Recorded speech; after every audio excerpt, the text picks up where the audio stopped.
Before the race weekend recap starts off, I would like to say that this one will be a special one since they are racing in my home state this weekend. So it's so great to see that they're racing NASCAR here again in my home state. Although so far the weather has not been nice here in Indy, so this is not the ideal start that I wanted to have this weekend.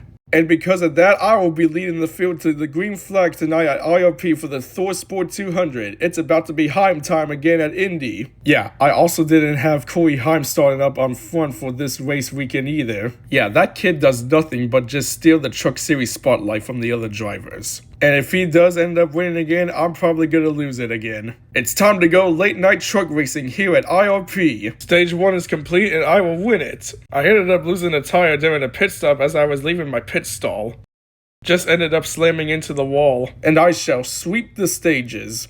Well, we've had some great action here all night, but it will end up going to Lane Riggs winning at IRP. So glad I was able to get my second career win of the season. Perhaps this could be the start of me getting into the playoffs later this season. Well, that was a nice job by Lane Riggs getting his second win of the season at IRP. Perhaps he could be a championship threat when we go to the championship in November. And now it's time for the Pennzoil 250 for the NASCAR Xfinity Series. My team has brought me a really fast Ford Mustang for this race as I have won the pole. Perhaps I can finally turn my luck around. And Nick Sanchez was right about what he said in his post as he will start second with his fast car that he has. The Xfinity field will take the green flag and we're racing here at Indy.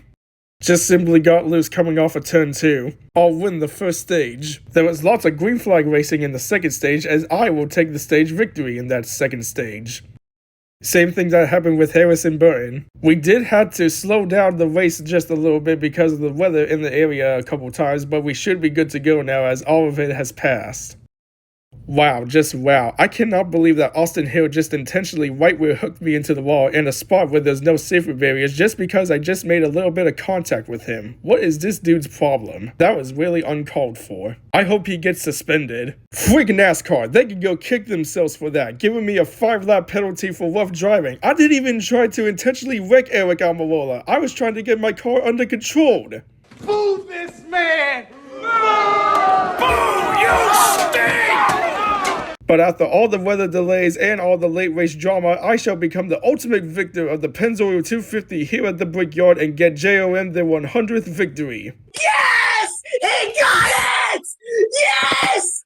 Yes! Well, despite there being rain, at least it didn't end like Dover last weekend. And what Austin Hill did was totally uncalled for. Sure, the 5-lap penalty was good, but I hope they suspend him for one race next weekend. That was totally uncalled for. You don't do that to a driver, ever. Especially when there was no safety barrier in that part of the racetrack. Well, how about that for Carter Zillage going back-to-back weekends, winning a race, and winning the Pennzoil 250 here at the Brickyard and getting JOM their 100th win. Way to go, Carter. And now, for the biggest race of them all out of all the other 2 races in this weekend recap, the Brickyard 400 for the NASCAR Cup Series. Well, how about that? A hometown driver ends up winning the pole at his home track. Perhaps this could be my chance to make my dreams come true winning at my home racetrack here at Indy. And I'm still pretty surprised that Indianapolis Motor Speedway got Cookie Monster from Sesame Street to be the grand marshal for this race out of all the other mascots they could have chosen. And the NASCAR Cup drivers take the green flag and we are underway for the Brickyard 400 here at Indy. Ended up getting turned by the 71. I shall win the first stage. Sucks that I had a tire coming apart while I was leading the race. Had a right front tire failure and crashed into the wall. And I shall win the second stage. But I end up paying the freaking price because now I have to start tail end from pitting while the pits were closed since I ran out of fuel on the caution. They're gonna stop the cars for a little bit of weather over in turn 1, so hopefully we'll be able to get this race going back quickly.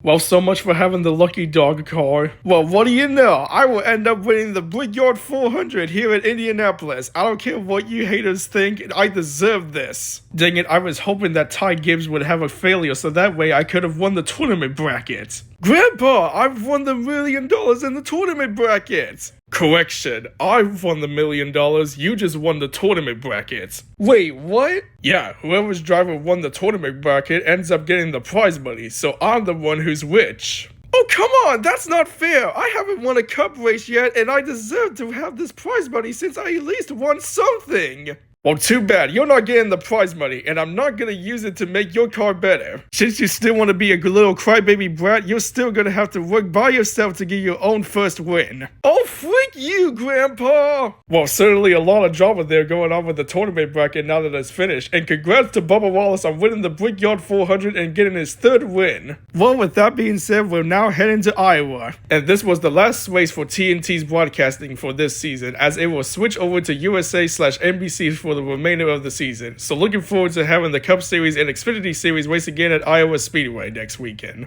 So with that being said, we hope you enjoyed this race weekend recap from Indy. Thank you all for watching, and we'll see you next weekend at Iowa.